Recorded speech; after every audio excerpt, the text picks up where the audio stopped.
عليكم ورحمة الله وبركاته.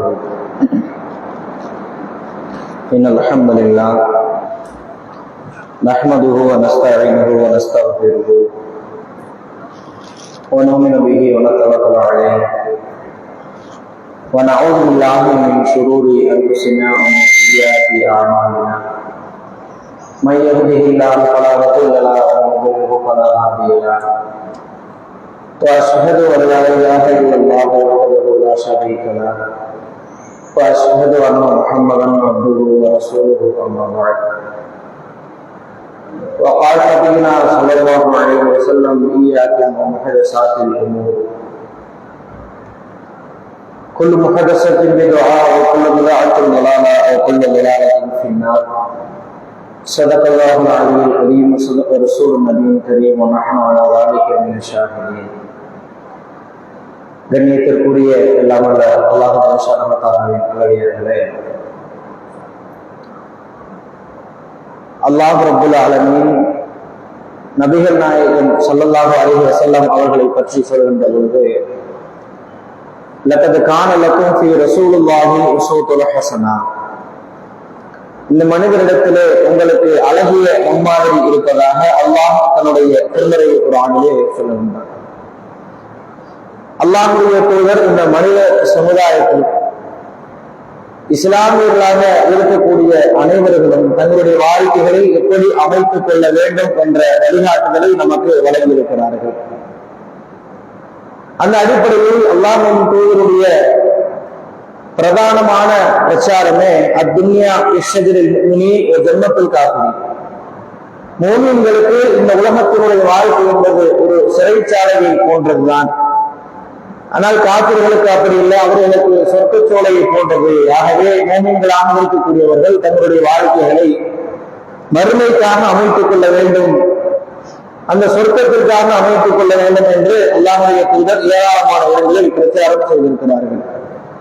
அந்த அடிப்படையில ஒவ்வொரு மனிதர்களும் எப்படி சொர்க்கம் செல்ல வேண்டும் என்று ஆசைப்படுகிறோமோ, அதே நேரத்துல சொர்க்கத்தின் மீதான ஆசை, சொர்க்கத்தின் அந்த கிடைக்கக்கூடிய இன்பங்களின் மீதான ஆசை எப்படி ஒரு மனிதனை அதை நோக்கி நகர்த்துமோ, அதே போல நரகத்தை பற்றி உண்டான பயம் ஒவ்வொரு மனிதர்களுடைய உள்ளத்திலையும் இருக்க வேண்டும்.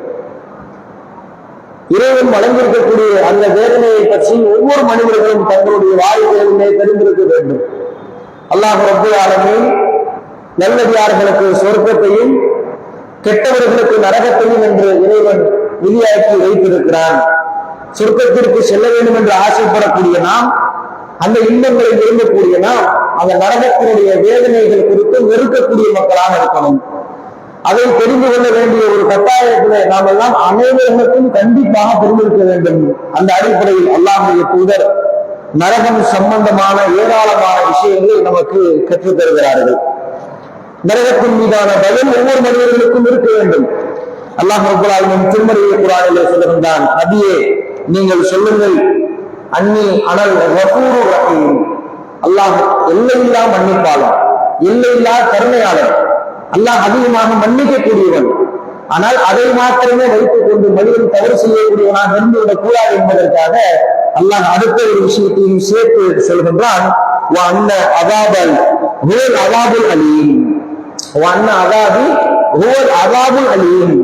அல்லாஹ் தண்டிப்பதை போன்று யாராலும் தண்டிக்க முடியாது, அவன் கொடுக்கின்ற தண்டனையை போன்று யாராலும் கொடுக்க முடியாது.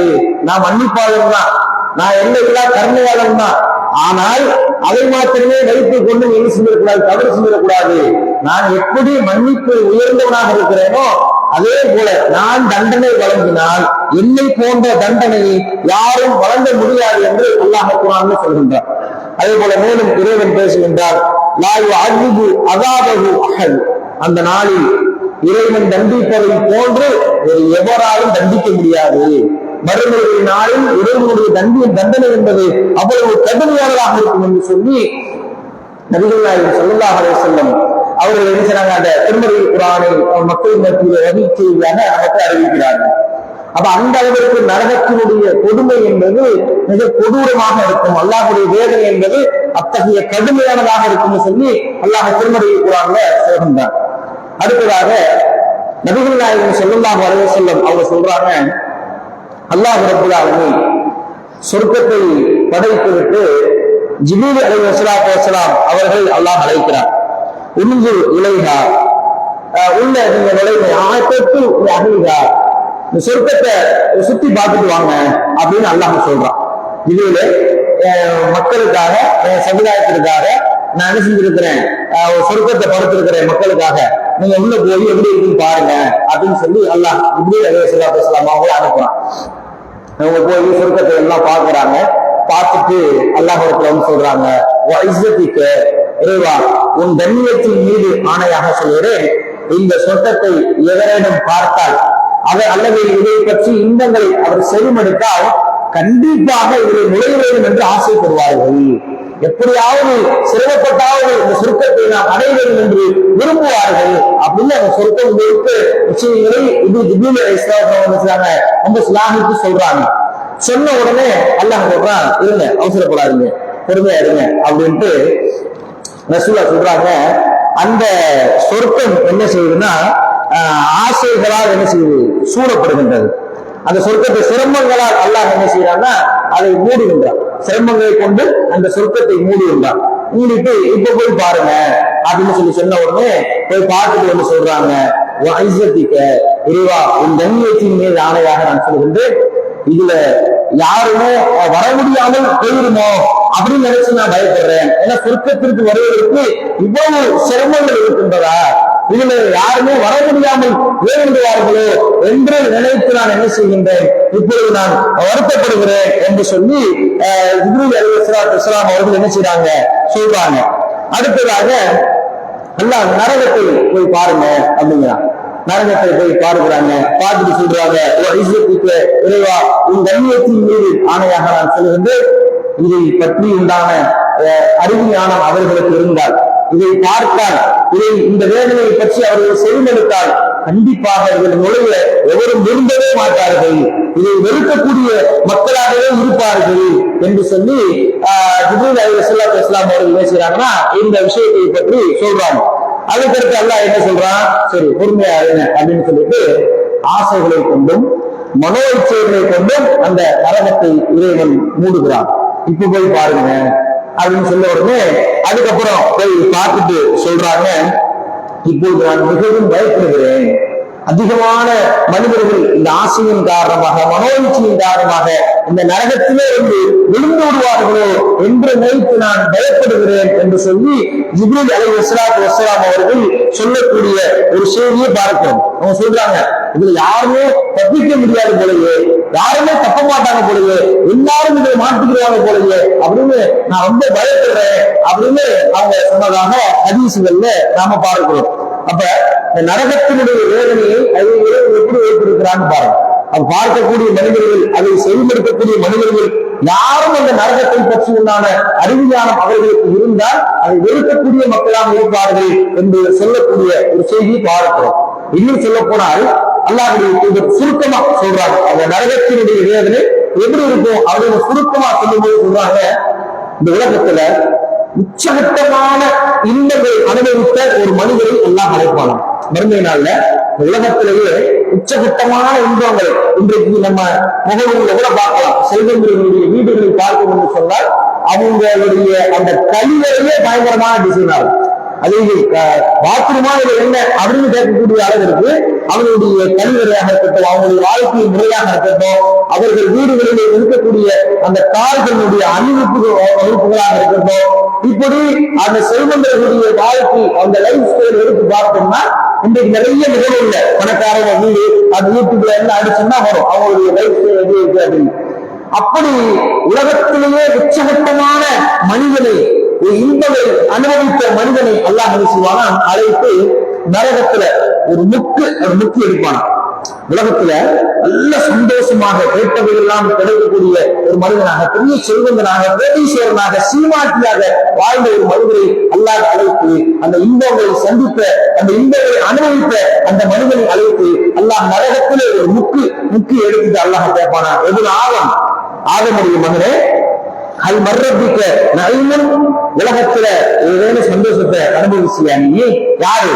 உச்சகட்ட சந்தோஷத்தை அனுபவிச்சிருப்பாங்க, அவரை கூப்பிட்டு ஏதாவது சந்தோஷத்தை அனுபவிச்சியா அப்படின்னு கேட்ட உடனே அவன் சொல்லுவானா, இறைவா நான் உலகத்துல எந்த இன்பத்தையும் நான் அனுபவிக்கலையே, எந்த சந்தோஷம், ஏன்னா அந்த வேதனை இது இன்னுமே இல்லை. நான் உச்சகட்டமான சந்தோஷங்கள் உச்சகட்டமான இன்பங்களை அனுபவித்த மனிதனுக்கு நரகத்தில் ஒரு முக்கு எடுத்த உடனே இவன் வாழ்நாளில் சந்தித்த எல்லா சந்தோஷங்களும் ஒண்ணுமே இல்லாம ஆயிரும். அதை சொல்லுவானா, யாழ்லா உலகத்துல எந்த இன்பத்தையும் எந்த சந்தோஷத்தையும் நான் காணலையே அப்படின்னு சொல்லுவதாக ஹதீசுகள்ல நாம் பார்க்கிறோம். அப்ப அந்த நரகத்தினுடைய வேதனை என்பது அவ்வளவு கொடுமையானது என்று மாறும் நமக்கு வலியுறுத்தி சொல்கின்றது. அதுபோல ரசூலுல்லாஹ் சொல்றாங்க, நரகத்தில் இருக்கக்கூடிய நெருப்பு இருக்குதில்லை, அது நீங்க நினைக்கிற மாதிரி நெருப்பு இல்லை. அந்த நெருப்பு என்பது நாம் இன்றைக்கு பயன்படுத்துகிற நெருப்பை போன்று கிடையாது. கிட்டத்தட்ட இன்று உலகத்தில் இருக்கக்கூடிய நெருப்பை விட 70 மடங்கு அந்த நெருப்பு வீரியமானதாக இருக்கும் அப்படின்னு சொல்றாங்க. சஹாபாக்கள் கேட்கிறாங்க, அல்லாஹ்வுடைய தூதரே, இந்த உலகத்தில் இருக்கக்கூடிய நெருப்பு ஒரு மனுஷனை எரிக்கிறதுக்கு பொசுக்கிறதுக்கு போதுமானதாக இருக்கு, அப்படிதானே? ஏதாவது பெட்ரோல் ஊற்றி எரிச்சாலோ, ஏதாவது அவனுக்கு ஒரு துணியை கட்டி எரிச்சாலோ அதனை என்ன செய்யலாம், உடல் கருகி தோள்கள் எல்லாம் கருகி போய் சாம்பலாக இருக்கு. இந்த உலக நெருப்பே போதுமானதாக இருக்கு. அதாவது சஹாபாக்கள் கேட்கிறாங்க, உலக நெருப்பே அவனை அழிச்சு நாசமாக்குறதுக்கு போதுமானதா இருக்குது, அப்புறம் அல்லா 70 மடங்கு வச்சிருக்கிறான் அப்படின்னு கேட்கிறாங்க சஹாபாக்கள். அதுக்கு அல்லாஹ்வுடைய தூதர் சொல்கிறார்கள், ஆமா, இறைவன் 70 மடங்காக அதன் வீரியத்தன்மையை வைத்திருக்கிறார், அந்த அளவிற்கு நரக நெருப்பினுடைய வேலை இருக்கும் என்று சொல்லி நபிகள் நாயகம் ஸல்லல்லாஹு அலைஹி வஸல்லம் அவர்கள் சொல்லக்கூடிய ஒரு செய்தி ஹதீஸ்களிலே பார்க்கிறோம்.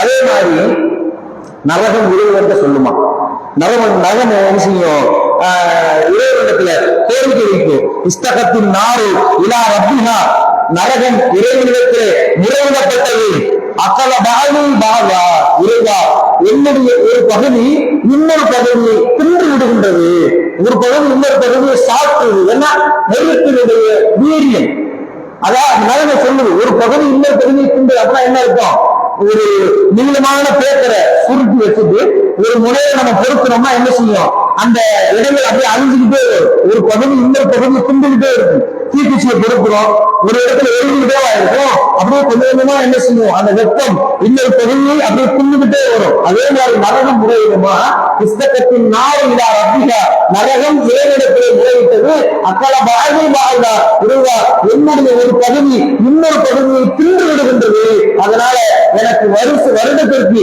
2 முறை மூச்சு விடுவதற்கு அனுமதி கொடு அப்படின்னு கேட்குது. அல்லாஹ் சொல்லுது, வருஷத்துக்கு 2 முறை மூச்சு விடுவதற்கு நீ அனுமதி கொடு அப்படின்னு கேட்குது. அல்லாஹ் சரி போ, வருடத்திற்கு உனக்கு 2 முறை மூச்சு விடுறதுக்கு அனுமதி. ரசூலுல்லாஹ் சொல்றாங்க, எப்ப விட்டு விடுறான் அப்படின்னா, நஃப்ஸின் ஃபிஸ் ஸஹீஹ் வ நஃப்ஸின் ஃபிஸ் ஷிதா, கோடை காலத்துல ஒரு மூச்சு, குளிர் காலத்துல ஒரு மூச்சு, 2 மூச்சு உனக்கு அனுமதி. அல்லாஹ்வுடைய தூதர் சொல்லிட்டு விளக்க சொல்றாங்க. அதாவது எப்படின்னா, நீங்க இன்னைக்கு கோடை காலத்துல கடுமையான ஒரு வெப்பத்தை சந்திக்கிறீங்க, இதுதான் இன்னைக்கு இந்த கோடை காலகட்டத்துல இந்த இடத்துல உச்சகட்டமான வெப்பம் அப்படின்னு நீங்கள் எந்த இடத்துல சந்திக்கிறீர்களோ அது நரகத்தினுடைய மூச்சு காற்றினுடைய ஒரு பகுதி அப்படிங்கிறாங்க சொல்லலாம்.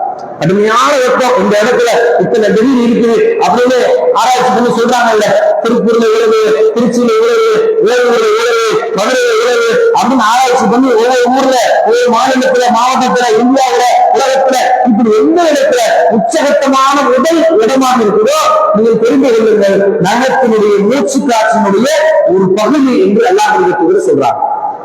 அதே மாதிரி கடுமையான கோபம், அது கடுமையான குளிர்ல இருந்து இருக்கிறீங்க, கடுமையான குளிர், தாங்க முடியாத குளிர்ல இருக்கிறீங்க, அந்த மாதிரி நேரத்துல நீங்கள் தெரிந்து கொள்ளுங்கள், அதுவும் நரகத்தினுடைய மூச்சு காற்றினுடைய ஒரு பகுதி அப்படின்னு அல்லாஹ்வுடைய தூதர் சொல்லக்கூடிய செய்திகளை பார்ப்போம்.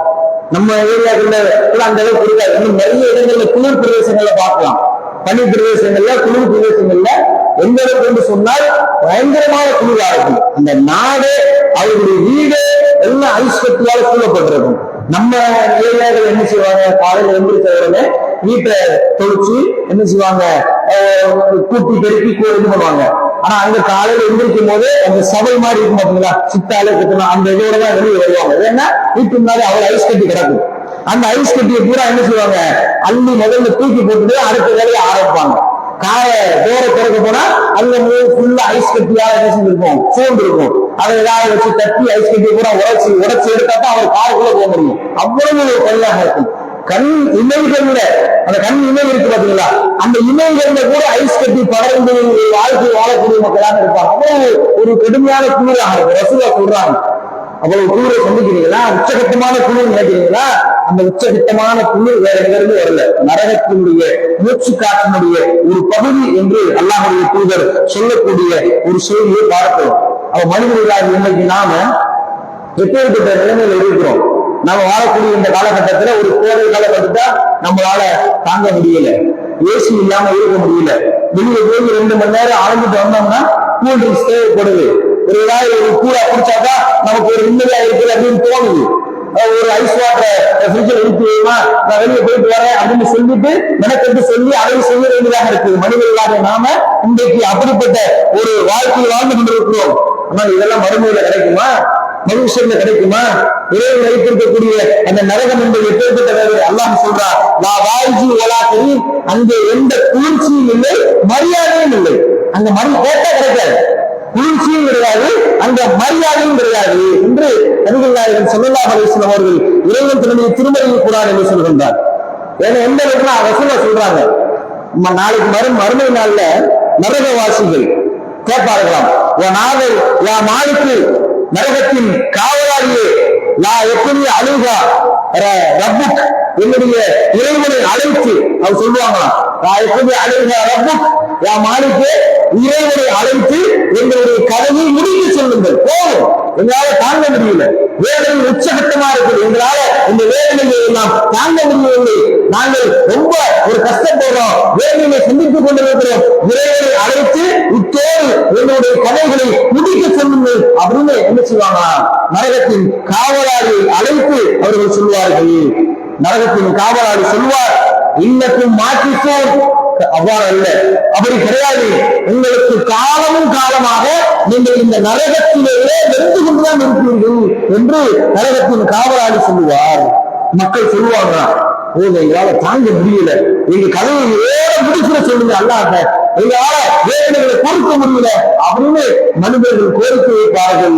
மாலிக்கிடத்திலே சொல்வார்கள், மாலிக்கு சொல்வார், இல்லை, நீங்கள் காலங்காலமாக இங்கேதான் இருப்பீர்கள் அப்படின்னு நம்ம ஹதீஸ்ல பார்க்கிறோம். அது மட்டும் இல்லாம நரகவாசிகள் கேட்பார்கள், ஒரு நாள் விடுமுறை கொடுங்க. நரகவாசிகளுடைய கோரிக்கை என்ன தெரியுமா, ஒரு நாள், ஒரே ஒரு நாள் எங்களுக்கு இதிலிருந்து ஒரு விடுமுறை கொடுங்க, மீண்டும் மீண்டும் தொடர்ச்சியாக நாங்கள் இந்த வேதனைகளை சந்தித்துக் கொண்டே இருக்கிறோம், இறைவனத்தை சொல்லி ஒரே ஒரு நாள் எங்களுக்கு அவகாசம் அளிக்கக்கூடாதா அப்படின்னு மனிதர்கள் கேட்பார்கள், நரகவாசிகள் கேட்பார்கள். அவர்களுக்கு விடுமுறை என்பதே கிடையாது, மீண்டும் மீண்டும் வேலை செய்யப்பட்டுக் கொண்டே இருக்கும். மேலும் மனிதர்கள் கோரிக்கை வைப்பார்கள், அல்லாஹ்விடத்தில் துஆ செய்யுங்களேன், அல்லாஹ்விடத்தில் பிரார்த்தனை செய்யுங்களேன், எங்களுக்காக நீங்கள் துஆ செய்யக்கூடாதா என்று கேட்பதற்கு அவர் மாலிக்கு சொல்வார், நீங்களே துஆ செய்யுங்கள், நீயே கேளு, அல்லாஹ்ட்ட நான் எனக்கு துஆ செய்யணும், நீயே கேளு அப்படின்னு சொல்லிட்டு அடுத்ததாக சொல்ற மாலிக்கு சொல்றாரு, உமா துஆஉல் காஃபிரீன இல்லா ஃபீ ضلال, இறை நெருப்பாளர்களின் பிரார்த்தனை வீணானது, இறைவன் ஒருபோதும் ஏற்க மாட்டான். துஆ செய்யணும்னு சொல்லிட்டாங்க, சொல்லிட்டு சொல்றாங்க, நீ என்ன கத்தினாலும் சரி, உன் கத்த வேஸ்ட், அந்த எதுவும் இருக்காது, உன்னுடைய பிரார்த்தனை வீணானது அப்படின்னு மாலிக்கு சொல்வதாக நாம் ஹதீசுகள்ல பார்க்கக்கூடியதை பார்க்கிறோம். அது மட்டும் இல்லாம நரகவாசிகள் நரகத்துல வேதனையில இருக்கும் பொழுது சொர்க்கவாசிகளை பார்ப்பாங்களாம். பார்த்து சொல்லுவாங்களா, சொர்க்கவாசிகளே கொஞ்சோண்டு தண்ணி எங்க தலையில ஊத்துங்களேன். என்ன கேட்பாங்க, கொஞ்சோண்டு தலையில கொஞ்சோண்டு தண்ணீரை எங்கள் தலையின் மீது ஊற்றுங்கள், அல்லது இறைவன் எங்களுக்கு வழங்கி இருக்கக்கூடிய ரிஸ்கில் இருந்து அந்த உணவை ஏதாவது தாங்கல அப்படின்னு கேட்பாங்களாம். அதை சொர்க்கவாசிகள் சொல்வார்களா, இல்லை, அல்லாஹ் உங்களுக்கு அந்த சொர்க்கத்தினுடைய உணவுகளை எல்லாம் ஹராமாக்கி வைத்திருக்கிறான், உங்களுக்கு எதுவும் கிடையாது, கொஞ்ச காலம் தண்ணீராவது தலையை ஊற்றுகிறேன், லேசா குளிர்ச்சியை நாங்கள் அடைஞ்சுக்கிறோம் அப்படின்னு கேட்கும்போது எதுவும் உங்களுக்கு கிடையாது என்று சொர்க்கவாசிகளும் மறுத்து விடுவார்கள் என்று சொல்லக்கூடிய ஒரு செய்தியை நாம் பார்க்கிறோம். அப்படி நரகத்தினுடைய வேதனை என்பது அவ்வளவு கொடுமையானதாக இருக்கும், அவ்வளவு கொடூரமானதாக இருக்கும். மனுஷனுடைய நாளை பற்றிய இறைவன் பல்வேறு இடங்களில் திருமறையில் குர்ஆன்ல பேசவில்லையா? மனிதர்களே, இத்தக்கூர் ரொம்பக்கும் உங்களுடைய இறைவனை நீங்கள் அஞ்சிக் கொள்ளுங்கள். இன்ன ஜல்சலத்த ஸாஅத்தி ஷைஉன் அதீம். அந்த நாளுடைய கொடுமை என்பது, கொடூரம் என்பது அது மகத்தானது, அது ஒரு கடுமையானது என்று இறைவன் திருமறையில் குர்ஆனிலே சொல்லக்கூடிய வரலாறுகளை பல்வேறு இடங்களில் நாம் பார்க்கிறோம். அப்ப நரகத்தை பற்றி உண்டான அந்த பயம் ஒவ்வொரு மனிதனிடத்திலே இருக்க வேண்டும். நம்முடைய வாழ்க்கை இந்த உலகத்தினுடைய வாழ்க்கைக்காக மட்டுமல்லாமல் நான் எந்த சூழ்நிலையில் நரகத்திற்கு சென்று விடக்கூடாது, சொர்க்கத்தின் ஆசை எந்த அளவுக்கு மனிதன் மீது இருக்கின்றதோ அதே போல நரகத்தை பற்றி உண்டான பயம் இருக்க வேண்டும் என்று சொல்லி மார்க்கம் நமக்கு பல்வேறு இடங்களில் சொல்கின்றது. அதைத்தான் அல்லாஹ்வுடைய தூதர் மனித சமுதாயத்திற்கு எச்சரிக்கை செய்திருக்கிறார்கள். அது மட்டும் இல்லாம அல்லாஹ்வுடைய தூதர் பல இடங்கள்ல இந்த மனித சமுதாயத்திற்கு எச்சரிக்கை செய்வதற்கும் கூட இறைவன் ஒரு சில இடங்களில் சொல்கின்றார். அந்த நரகத்தினுடைய வேதனையை பற்றி பேசுகின்ற பொழுது அந்த மறுமையுடைய நாளை பற்றி, மகிஷரை பற்றி, இறைவனுடைய வேதனையை பார்க்கக்கூடிய மனிதர் இறைவனிடத்திலே ஒரு கோரிக்கை வைப்பானா? அல்லாஹ் திருமறையை குர்ஆனிலே சொல்கின்றான், இலக்குல் முஜ்ரிமு லா யஸ்தபி மின் அஸாபி யௌமஇதின் பிபனி வஸாஹிபத்துஹு வாஹி வஃஸீலத்துஹு அல்லதி துமி வமன் ஃபில் அர்தி ஜமீஅன் சும்ம யுஜி. இறைவா, நான் பெற்று வளர்த்த என் பிள்ளை இருக்கிறார், என் தாய் இருக்கிறார், என் தந்தை இருக்கிறார், என் சகோதரன் இருக்கிறார், என் கணவர் இருக்கிறார், என் மனைவி இருக்கிறார், எல்லாரையும் வைத்துக் கொள். உமன்சில் அருள் ஜமீஆ, உலகத்தில் உள்ள எல்லா கரையும் வைக்கும். உனக்கு நரகத்துக்கு ஆள் தேவனா, உலகத்தில் உள்ள எல்லா கரையும் வைக்கும். ஆனா என்னைக்கு என்று இறைவன் என்ன செய்வான்? இறைவனிடத்துல மனிதன் கோரிக்கை வைப்பான் என்பதாக அல்லாஹ் ரப்பல் ஆலமீன் திருமறையில் சொல்வான்.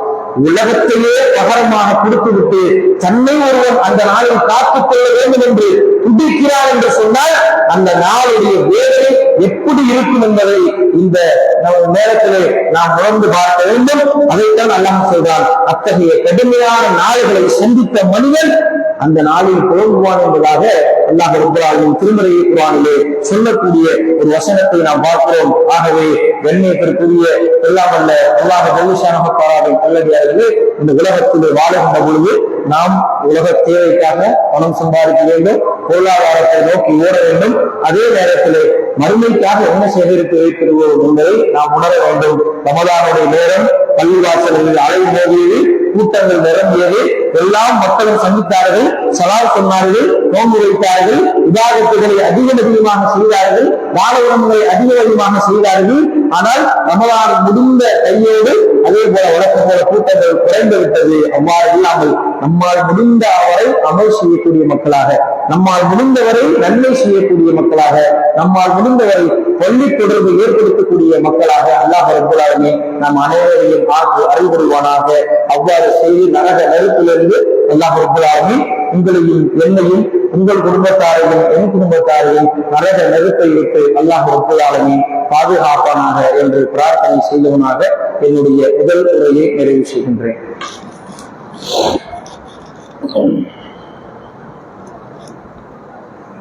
அஸ்ஸலாமு அலைக்கும் வரஹ்மத்துல்லாஹி வபரகாத்துஹு. கண்ணியத்திற்குரிய எல்லா வல்ல அல்லாஹ் ஜல்லஷானஹு தஆலாவின் நல்லடியார்களே, மனிதர்கள் என்பவர்கள் நாளைக்கு மறுமை நாளில் தீர்ப்பு சொல்லப்பட்டு இவர்கள் சொர்க்கவாசிகளா நரகவாசிகளா என்று பல்வேறு கட்ட விசாரணை வைத்து அந்த சோதனையில் யார் வெற்றி பெறுகிறார்களோ அவரவர்கள் என்ன செய்வார்கள்? சொர்க்கத்திற்குள்ளே நுழைவார்கள். பலவிதமான சோதனைகள். அதிலே ஒரு சோதனை என்னவென்று சொன்னால், நாம் செய்யக்கூடிய நன்மையினுடைய எடை அதிகமானால் நாம் சொர்க்கம் சென்று விடுவோம், தீமையினுடைய எடை அதிகமானால் நாம் என்ன செய்து விடுவோம்? நரகம் சென்று விடுவோம். அந்த திராசில் எடை போடுகின்ற பொழுது நன்மையினுடைய எடை கணக்க வேண்டும். அப்படி கணக்கால் நாம் சொர்க்கம் சென்று விடுவோம். அதை அல்லாஹ்வுடைய தூதர் இந்த மனித சமுதாயத்திற்கு, நீங்கள் அதிகமாக நன்மையை சம்பாதிக்க வேண்டுமா, உங்களுடைய நன்மையினுடைய எடை அதிகரிக்க வேண்டுமா, அப்படி என்று சொன்னால் நீங்கள் இந்த விஷயத்தை செய்யுங்கள் அப்படின்னு சஹாபாக்களுக்கு சொல்றாங்க. ரசூலுல்லாஹ் கேட்டுட்டே சொல்றாங்க, நான் ஒரு விஷயம் உங்களுக்கு கத்துத்தர்றேன், அது சொல்றதுக்கு ரொம்ப லேசு, ஆனா அதிக வெயிட் தராசுல, சொல்லட்டுமான்னு கேட்கிறேன். ரசூலுல்லாஹ்வுடைய ஸ்டைலே இருக்குதான், எடுத்த உடனே சொல்லிட மாட்டாங்க. உங்களுக்கு நான் ஒரு விஷயத்தை கத்து தரட்டுமா, சொல்லட்டுமா, உங்களுக்கு ஒரு விஷயத்தை புரிய வைக்கட்டுமா இப்படின்னு கேட்பாங்க. சஹாபாக்கள் அல்லாஹ்வுடைய தூதரே அது சொல்லுங்களேன், கத்துத்தாங்களே அப்படின்னா அது ஒரு ஆர்வத்தோட கேட்ட உடனே அல்லாஹ்வுடைய தூதர் இதை என்ன செய்வாங்க, சொல்லுவாங்க. அப்ப ரசூலுல்லாஹ் சொல்றாங்க, கலிமத்தானி கஃபீஃபத்தானி அலை இசானி, இது சொல்றதுக்கு ரொம்ப லேசு, ஆனா தராசுல ரொம்ப வெயிட் அப்படிங்கிறாங்க.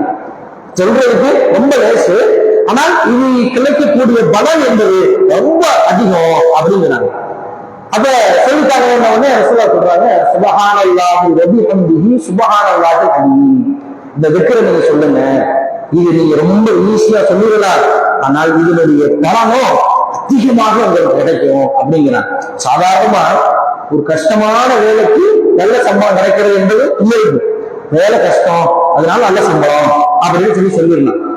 உங்களுக்கு என்ன வேலை, இந்த சேரை போட்டு நீங்க காலையில இருந்து சாயந்தரம் வரைக்கும் அப்படியே கை கட்டி உட்கார்ந்துக்கலாம், ஆனா போகும்போது உங்களுக்கு டெய்லி 5000 ரூபாய் சம்பளம் அப்படின்னா வேலையும் கம்மி, கூலியும் அதிகம். வேலையே இல்லை, ரொம்ப லேசா இருக்கு, ஆனா கூலி அதிகமா இருக்குன்னா எல்லாரும் என்ன செய்வோம், அது விருப்பமா இல்லையா? அந்த மாதிரி ரசூலுல்லாஹ் சொல்றாங்க, ரொம்ப சிம்பிளான விஷயம், ஆனா கூலி அதிகம். இடையில அந்த தராசை எடை இருக்கின்ற பொழுது அது அதிகமாக கணக்கக்கூடிய ஒரு விஷயம் இந்த விஷயம். அதனால நீங்க சொல்லுங்க அப்படின்னு ரசூலுல்லாஹ் கத்துத்தராங்க. அதனால நாம இதை கத்துக்கிறதுக்கு, மனப்பாடம் பண்றதுக்கு பெரிய சிரமப்பட தேவையில்லை. ஒரு சூரத்துல் பக்கரா மனப்பாடம் பண்ணணும்னா அதுக்கு ரொம்ப நாள் ஆகும். எத்தனை மாசம் உட்காரணும், திருப்பி ஓடணும், நிறைய விஷயங்கள் இருக்கு. ஆனா இந்த வார்த்தையை மனப்பாடம் பண்றதுக்கு பெரிய ஒரு டைம் இருக்காது. சுப்ஹானல்லாஹி வ பிஹம்திஹி சுப்ஹானல்லாஹி அப்படி ஈஸியா நம்ம மனப்பாடம் பண்ணிடலாம். அதே மாதிரி நடக்கும் போது ஓதலாம், வாகனத்துல போகும்போது ஓதலாம், கடையில உட்கார்ந்து இருக்கும் போது ஓதலாம், பெண்கள் சமைக்கும் போது ஓதலாம், தொடுக்கும் போது ஓதலாம், பாத்திரங்களின் போது ஓதலாம், சும்மா இருக்கிற மேல ஓதலாம், பள்ளியில உட்கார்ந்தா ஓதலாம். ஓதுவதற்குண்டான வாய்ப்புகளும் அதிகமாக இருக்குது, சொல்றதுக்கும் லேசா இருக்குது, கூலியும் இறைவன் நிறைய மறுமையில தர்றான். அப்படிங்கும் போது இது மாதிரி நன்மை தீமை எடைபடக்கூடிய அந்த தராசு நம்மளுடைய நன்மையினுடைய எடை அதிக கணக்க செய்வது இந்த திக்ர் என்று அல்லாஹ் சொல்லி தர்றாங்க. நம்மால் முடிஞ்ச அளவுக்கு இந்த திக்ர்களை சொல்லி நன்மையை அதிகமாக சம்பாதிச்சு மறுமையில சொர்க்கம் சொல்லக்கூடிய மக்களாக நம் அனைவரையும் ஆட்சி அருள் புரிவானாக. வாஹரதாவானா அனில் அல்ஹம்துலில்லாஹி ரப்பில் ஆலமீன். அஸ்ஸலாமு அலைக்கும் வரஹ்மத்துல்லாஹி வபரகாத்துஹு.